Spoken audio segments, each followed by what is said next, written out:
Assalamualaikum warahmatullahi wabarakatuh. Alhamdulillahilladzi amarna bi tarbiyatil aulad. Allahumma shalli ala Muhammad wa ala alihi wa ashabihi wa man tabi'ahum bi ihsanin ila yaumil ma'ad. Amma ba'd.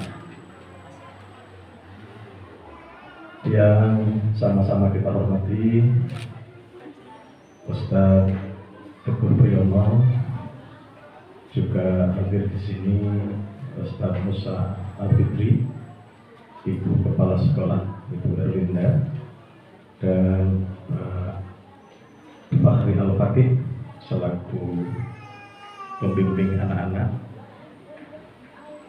bapak-bapak, ibu-ibu, para wali santri, dan anak-anakku, santriwan santriwati Pondok Pesantren Darul Arqam, semuanya yang saya banggakan.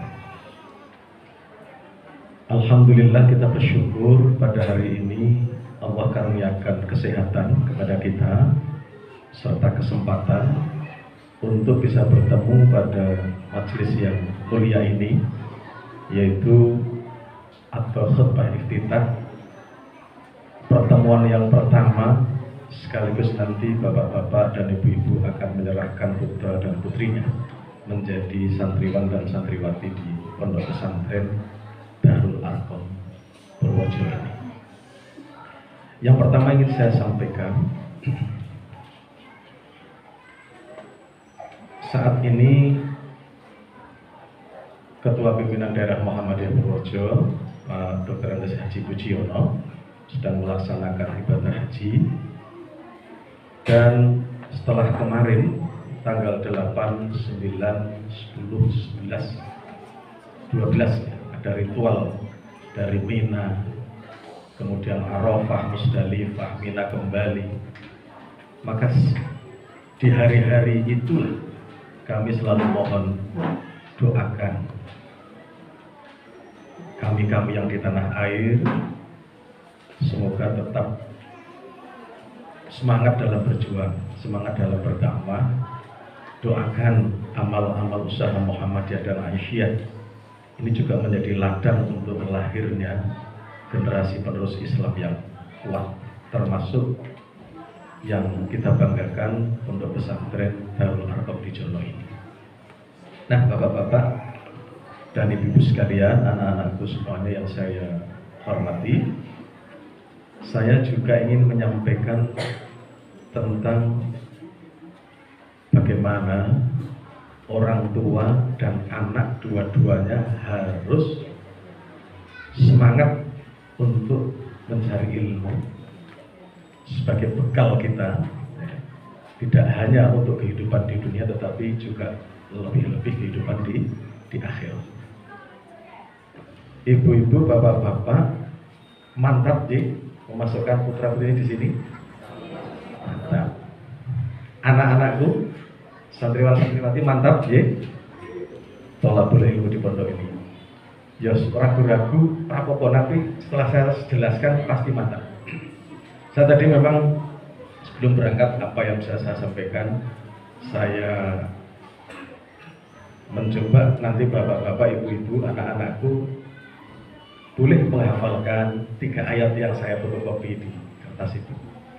Ya, yang pertama surah Ibrahim ayat 37, yang kedua surah Al-Kahfi ayat 60, yang ketiga surah Al-Mujadilah ayat 11. Itu ayat-ayat yang populer, ayat-ayat yang insya Allah kalau kita renungkan hilang keraguan untuk berpisah sementara dengan orang tua dalam rangka mencari ilmu. Kebetulan ini di bulan Dzulhijjah, bulan yang mulia. Jadi kita baru saja mengenang sebuah episode yang luar biasa dari keluarga yang luar biasa. Bahwa suri tauladan kita adalah Nabi Muhammad SAW itu pasti. Tetapi kepada Nabi Muhammad SAW dan kepada kita juga diperintahkan oleh Allah untuk mencontoh suri tauladan Nabi Ibrahim alaihissalam dan keluarganya. Coba nanti dibuka dalam surah Al-Mumtahanah ayat 4 itu ya. Qad kanat lakum uswatun hasanatun fi Ibrahim walladzina ma'ahu. Sungguh telah ada suri tauladan yang baik pada diri Ibrahim alaihissalam dan orang-orang yang bersamanya. Siapa yang paling sering bersama Nabi Ibrahim? Tentu adalah keluarganya. Nah, langsung saya ringkas. Apa yang kita kemudian peringati dan menjadi syariat agama Islam terkait dengan udhiyah atau kurban itu kan di dalam surah As-Saffat ayat 102. A'udzu billahi minasyaitonir rajim. Walamma balagha ma'ahu as-sa'ya qala ya bunayya inni ara fil manami anni adhbahuka fanzur madza tara. Ya. Itu kan malam tanggal 8 Nabi Ibrahim bermimpi menyembelih putranya Ismail. Padahal Ismail ini sudah dinantikan puluhan tahun. Riwayat menyebutkan setelah 99 tahun barulah dari Siti Hajar dikaruniai putra. Kok ini ada perintah dari Allah untuk menyembelih? Walaupun di situ masih ragu-ragu, maka tarwiyah itu memang mengangan-angan. Ini mimpi biasa ataukah ini perintah Allah? Malam 9 mimpi lagi yang sama. Nah, maka Arafah seakar kata dari Arafah, tahu bahwa ini bukan mimpi sembarang mimpi, tapi ini perintah Allah. Malam 10 mimpi yang sama, maka sudah bertekad besok pagi saya laksanakan penyembelihan itu. Tetapi demikianlah Ibrahim alaihissalam bukan ayah yang otoriter. Ya, putranya dipanggil, diajak diskusi, kemudian dimintai pendapat. Di situ kan kalimatnya, ya bunayya duhgir anakku, aku diperintahkan Allah untuk menyembelih dirimu melalui mimpi. Fangdur madza tara. Coba perhatikan kemudian bagaimana pendapatmu nak. Kan begitu. Nah, maka sudah betul bapak-bapak tadi yang disampaikan oleh beliau. Bapak-bapak dan ibu-ibu, saya yakin ketika anak-anak kita ini sudah tamat MI, tamat SD, diajak diskusi, sesuatu teruskan nanti. Nah, orang tua bisa mengarahkan, anak juga bisa memilih. Tapi ketika sampai pada satu pilihan, ya, hasil diskusi itu harus mantap. Nah, Ismail ketika ditanya oleh ayahnya begitu, jawabannya kan tidak kalah luar biasa.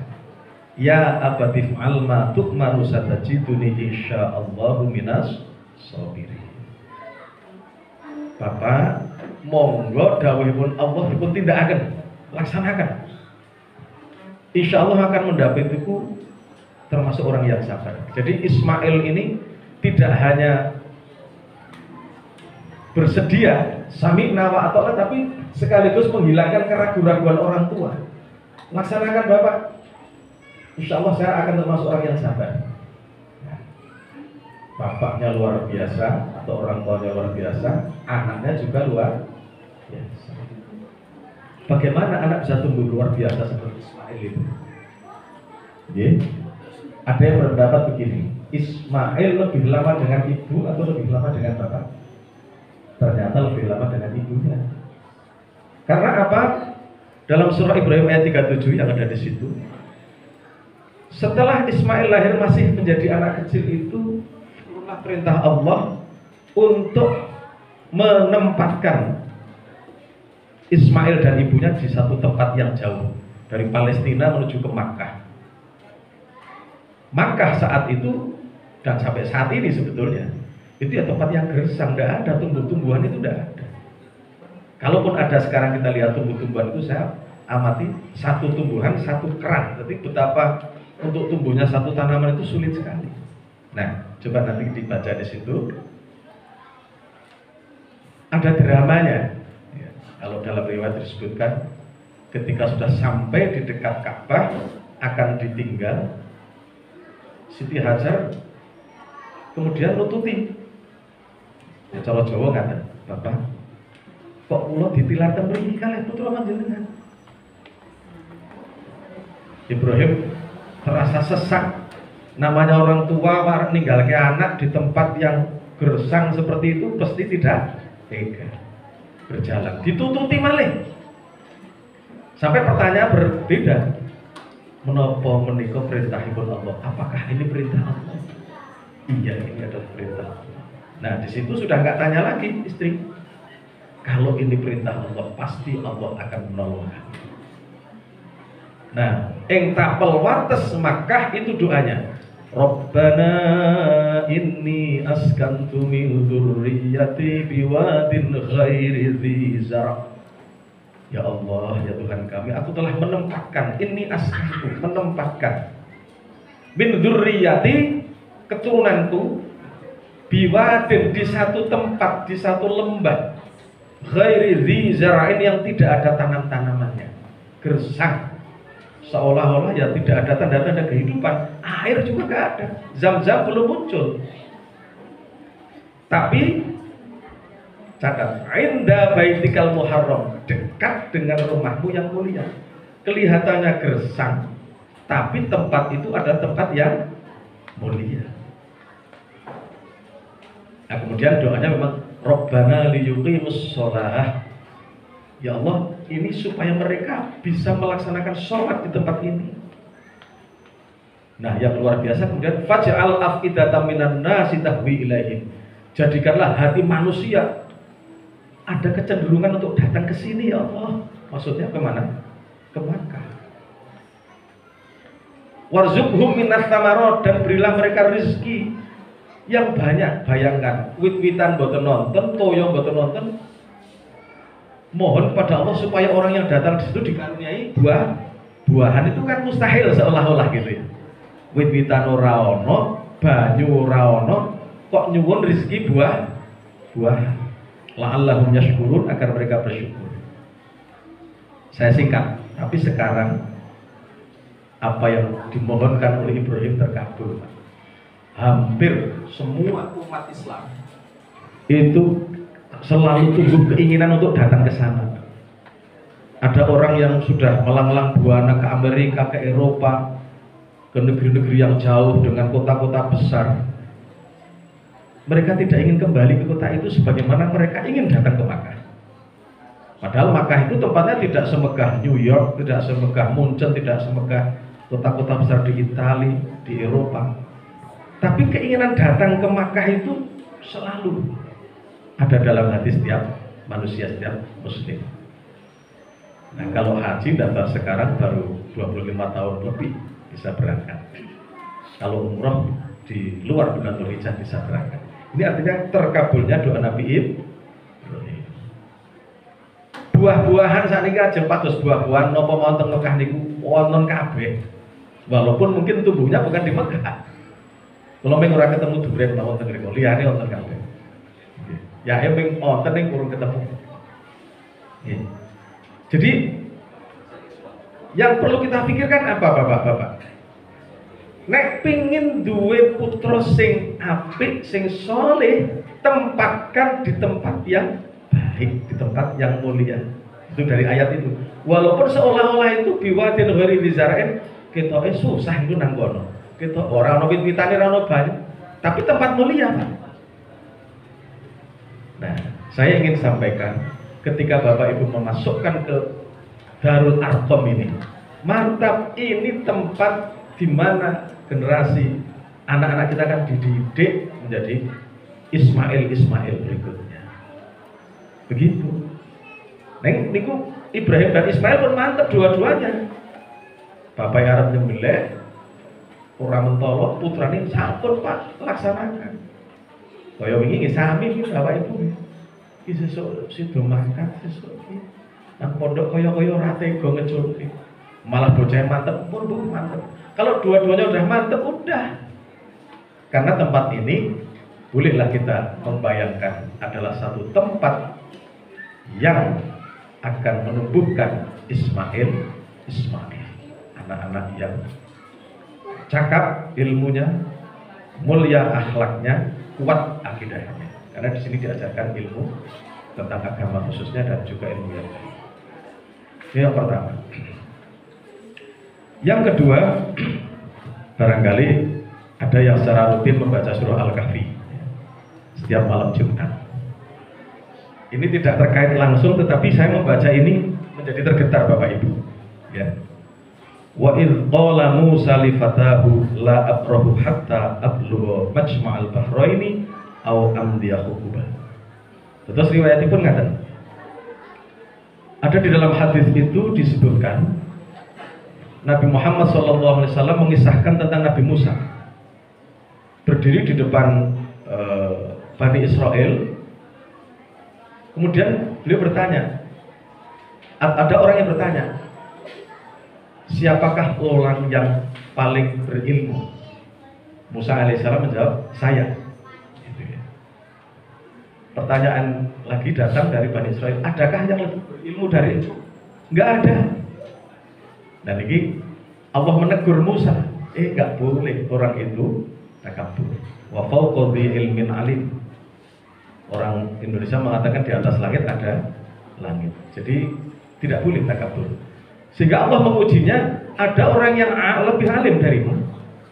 Carilah dia di pertemuan antara dua laut. Majma'a Bahrain itu ada banyak penjelasan, laut Merah, laut Mediterania, laut Persia, laut Rumania. Pertemuan disitulah kamu akan ketemu orang yang lebih alim. Nah, spirit yang bisa kita ambil, frasanya ini, coba kalau dirasa-rasakan, dalam rangka melaksanakan perintah Allah, dalam rangka ingin mencari orang yang berilmu supaya dia bisa mendapatkan ilmu itu kalimatnya. Aku tidak akan berhenti berjalan sebelum sampai di pertemuan dua laut, dan aku akan berjalan terus sampai bertahun-tahun. Nek urung ngantek ketemu, saya tidak akan putus asa. Mungkin saya akan berjalan sampai bertahun-tahun. Ini anak-anak nanti kalau di sini sudah niatnya mencari ilmu, mungkin banyak ujiannya. Tapi tekad seperti yang dilakukan Nabi Musa, sampai ketemu saya harus dengan orang yang disampaikan oleh Allah yang kemudian kita kenal sebagai Nabi Khidir itu. Jadi kalau aku nggak ketemu, saya siap bertahun-tahun mencari. Ini luar biasa semangatnya. Kemudian, ya, yang ketiga saja. Walaupun nanti dalam kisah tentang Nabi Khidir dan Musa itu, ini kisah-kisah khusus ya Bapak Ibu ya. Kan di situ kan dijanji. Bahkan siapa? Nabi Khidir sudah mengatakan, Anda tidak akan sabar mengikuti saya. Itu kalimatnya mirip kalimatnya Ismail. Satajiduni insyaallahu, tapi di situ sabirun. Insyaallah panjenengan badhe manggi kula termasuk tiyang ingkang sabar. Dijanjirake takon sanggup nembe mlaku numpak perahu dibolongi ora kuat. Wah. Lagi mau kena numpak perahu aman-aman kok dibolongi ini pripun? Satu, kamu sudah bertanya. Padahal tidak boleh takon. Melampah malih pinanggih kalian lari nem-neman bagus. Orang bisa salah apa-apa diperjoyo. Diperjoyo bersama nggih pateni. Nah Musa kan nggih njolo. Lah wong ini anak ndak salah kok dibunuh. Dua wis takon ngene. Padahal sejak awal wis disepui ora bakal sabar. Ada Nabi Musa niku wong rada emosional. Sampai yang ketiga, ketika bekal habis, butuh makan minum, masuk ke satu kampung tidak ada yang maringi, melihat ada dinding yang hampir roboh, Musa diajak untuk mendandani dinding itu, maka Musa pun berkata lagi, kita ini sedang butuh makanan, mbok inggih njaluk upah karo penduduk mriki. Wis ping 3, wis niki saate pisah, berarti sampeyan pancen ora sabar. Barulah dijelaskan bahwa perahu itu perahunya orang miskin. Di seberang sana ada raja yang zalim, perahu-perahu yang bagus kan dirampas. Jadi tetap sampai seberang nih, ketok perahu ini elek, aman. Anak ini orang tuanya mukmin. Yang ini anak nanti akan membunuh orang tuanya kalau gede. Kemudian dinding yang kita luruskan, yang kita bangun itu di bawahnya ada kanzun, ada harta milik anak-anak yatim. Jadi tidak semestinya kita minta upah. Tapi niki ilmu-ilmu khusus namanya mukjizat. Nek cara awake dhewe nderek syariat sing pundi niku? Mesti nderek syariat Nabi Musa to nggih. Anu bocah ra salah dipateni nggih jelas salah. Numpak perahu apik-apik dibolongi, ya aja melu Nabi Khidir nek niku. Karena ini khusus ya Nabi, termasuk dalam hal mimpi disembelih niku, ini khusus Nabi. Dan bisa kita kemudian pakai filosofi Jawa, waktu-waktu titi yoni bentuk yoni puspotaje.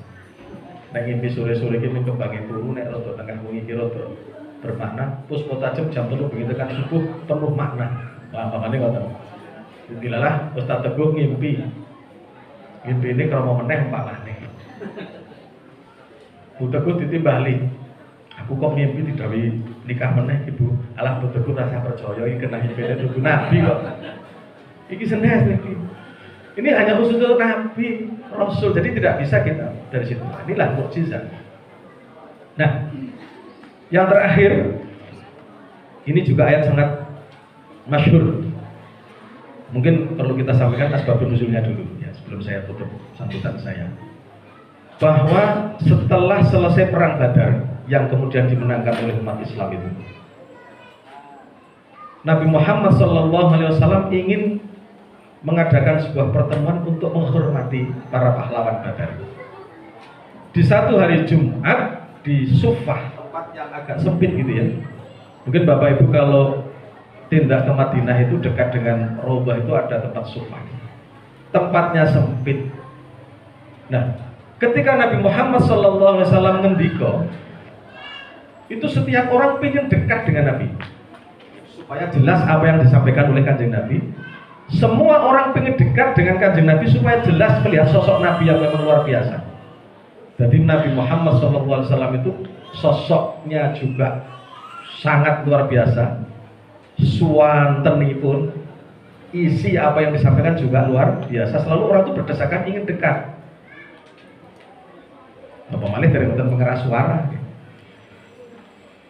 Nah, ketika orang sudah berdesak-desak niku, beberapa pahlawan perang Badar itu datangnya terlambat, Pak.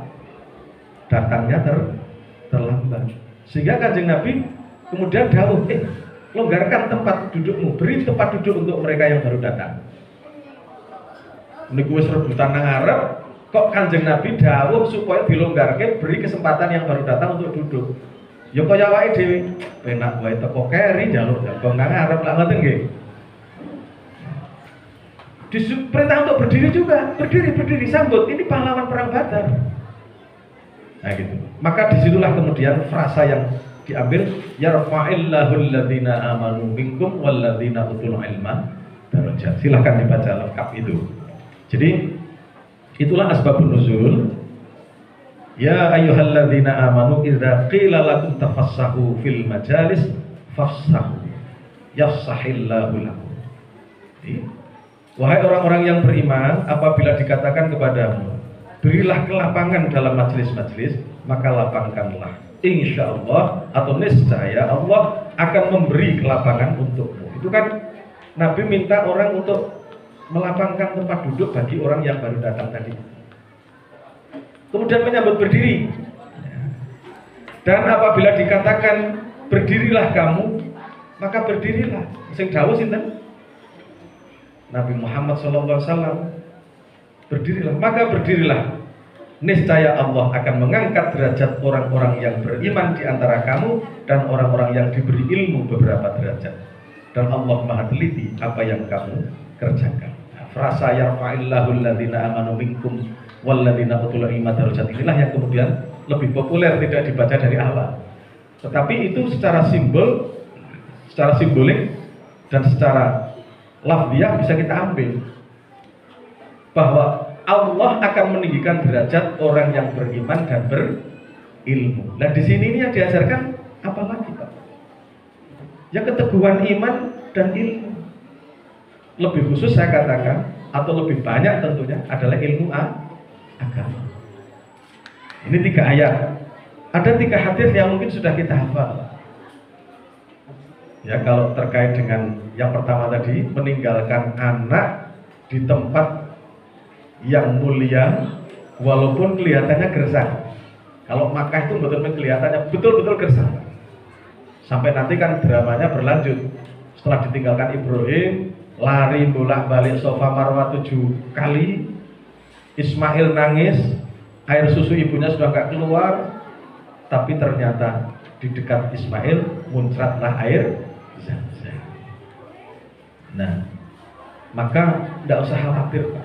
Ada satu hadis sahih dari Abu Musa al-Asy'ari ketika akan mengatakan, man kharaja fi thalabil ilmi kana fi sabilillahi hatta yarji'.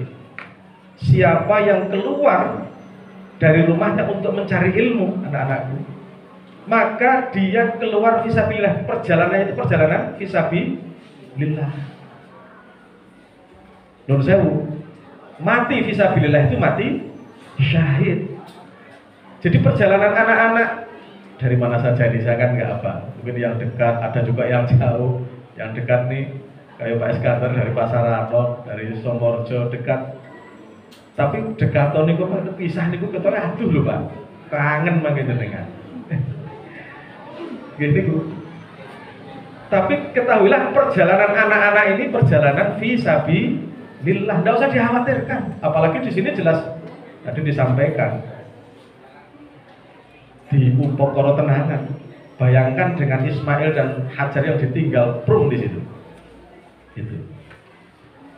Yang kedua, ya, akan menjadi anak-anak yang baik. Ini kriteria baik itu seperti apa tuh?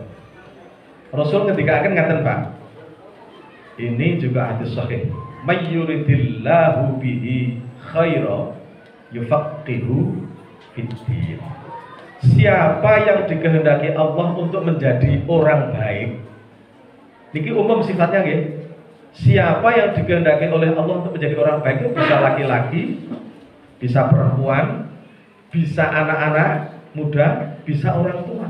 Siapa saja yang dikehendaki oleh Allah untuk menjadi orang baik, tentu yang dimaksud adalah baik menurut Allah, Pak. Ciri-cirinya satu, yufaqihu fiddin. Mereka selalu berusaha untuk memahami ad-din, agama. Nah, anak-anak datang ke sini itu kan dalam rangka untuk mendalami apa Bapak Ibu? Agama. Orang bisa sukses ekonominya, tapi kalau dia nggak ngaji, nggak mau mendalami agama, ini bukan orang baik menurut Allah. Ya baru sukses ekonomi ini dia belum menjadi orang baik. Orang bisa sukses karirnya, tapi tidak ada dorongan untuk yufaqihu fiddin. Niku juga belum baik menurut Allah. Maka yakinlah anak-anak datang ke sini itu akan menjadi generasi yang dikehendaki Allah untuk menjadi generasi yang baik. Mantap ya Bapak Ibu, itu harus mantap. Nah, yang paling populer man salaka thariqan yaltamisu fihi ilman, terusnya sa'alallahu lahu thariqan ilal jannah. Jadi siapa yang melakukan perjalanan untuk mencari ilmu, maka Allah akan memudah jalannya menuju surga. Itu harus mantap, Pak. Nah, itu saja. Saya kira tugas saya juga memantapkan niat mulia bapak-bapak, ibu-ibu, dan niat suci anak-anak untuk belajar di Pondok Pesantren Darul Arqam. Terakhir, dulu saya juga mondok pesantren 6 tahun. Dulu juga saya minggu pertama, setengah bulan pertama gesek nangis. Kok dong? Ning kula nggih rada gengsi ya. Nek nangis kok kamar mandi kula rada gengsi. Suatu saat saya tidak bisa, ketika orang tua nengok, kemudian pulang Pak. Lagi nggih Brebes Pak, ditilii ditinggal meneh. Kiai saya Pak Kiai Hamam Ja'far waktu itu memberikan secara umum anak-anak baru itu, kalian nangis. Kenapa nangis? Ya sedih Pak, ditinggal orang tua. Kemudian saya mendapatkan ilmu yang luar biasa dari situ. Dan ini kan kisah sementara. Orang Islam itu sesungguhnya tidak akan pernah berpisah.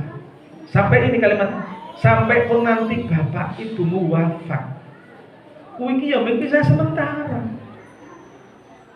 Wong iki ditinggal balik ngondok ditinggal kondur lah apa meneh mengiki sampai bapak ibu wafat pun itu pisah sementara sebab nanti akan dipertemukan lagi di surga. Jadi perpisahan yang hakiki itu kalau yang satu di surga sing liyane nang neraka lan iku pisah tenan nek iku ora ketemu. Nuh alaihi salam dengan Kan'an anaknya walaupun secara biologis anak ning pisah sebab Kan'an tidak iman. Itu kata kiai saya. Kemudian beliau mengutip, coba kalian baca itu surah At-Tur ayat selikur. Walladzina amanu wattaba'athum dzurriyyatuhum biimanin alhaqna bihim dzurriyyatahum. Dan orang-orang yang iman, keimanannya diikuti oleh dzurriyyahnya, maka nanti di surga pasti akan dipertemukan orang-orang itu dengan dzurriyyahnya. Nah, inilah dasar bahwa kalau kita menjadi orang yang iman, hakikatnya kita ini tidak akan pernah berpisah. Walladzina innal muttaqina fi jannati wa na'im, juga atur ayat 17. Dudu sana dudu kadang ning padha-padha takwane, padha-padha imane, yo ketemu juga. Ini. Jadi pisah dengan orang tua itu hanya sementara. Apalagi nanti mungkin ada apa ya? Saya nggak tahu. Mungkin di hari-hari tertentu bisa ditengok, ada hari-hari libur, ada perpulangan, dan mungkin penak Pak, penak. Jadi tidak usah terlalu larut sedih. Ini nek sedih nggih limrah mawon karena jenenge wong tresno kok kudu pisah sementara mboten napa-napa. Doakan anak-anak kita yang belajar di sini mempunyai kemantapan, selalu dikaruniai kesehatan, dan pada akhirnya apa yang menjadi cita-cita mereka dan cita-cita kita semua agar mereka menjadi dzurriyyatan thayyibah, generasi yang baik, generasi yang sholih dan sholihah, betul-betul dikabulkan oleh Allah Subhanahu wa taala. Amin ya rabbal alamin. Cekap semanten mangke dipun dalami piyambak 3 ayat yang saya aturkan itu.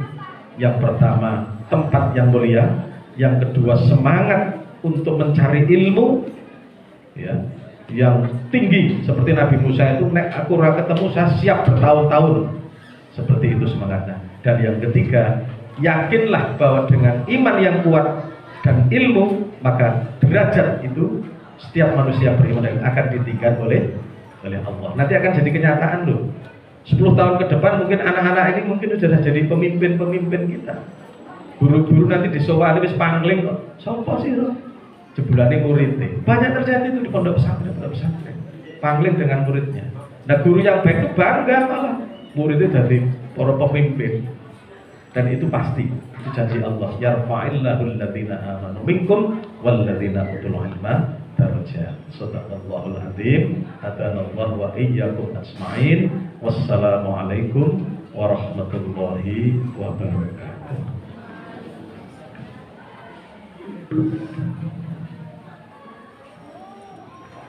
Terima kasih kami ucapkan atas sambutannya. Acara selanjutnya yaitu serah terima santri dari wali santri kepada pihak pondok pesantren.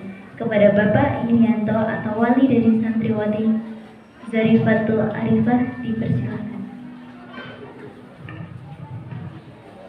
Belum saya ada yang lupa, saya diberi amanah untuk membuka acara ini. Acaranya khutbah ta'aruf. Bapak-bapak, ibu-ibu yang kami hormati, anak-anakku semuanya yang saya sayangi, kita mohon kepada Allah Subhanahu wa taala agar pertemuan ini dan mulai detik ini Allah karuniakan rahmat, keselamatan dan keberkahan kepada kita semua. Mari kita buka acara ini dengan membaca Bismillahirrahmanirrahim. Bismillahirrahmanirrahim.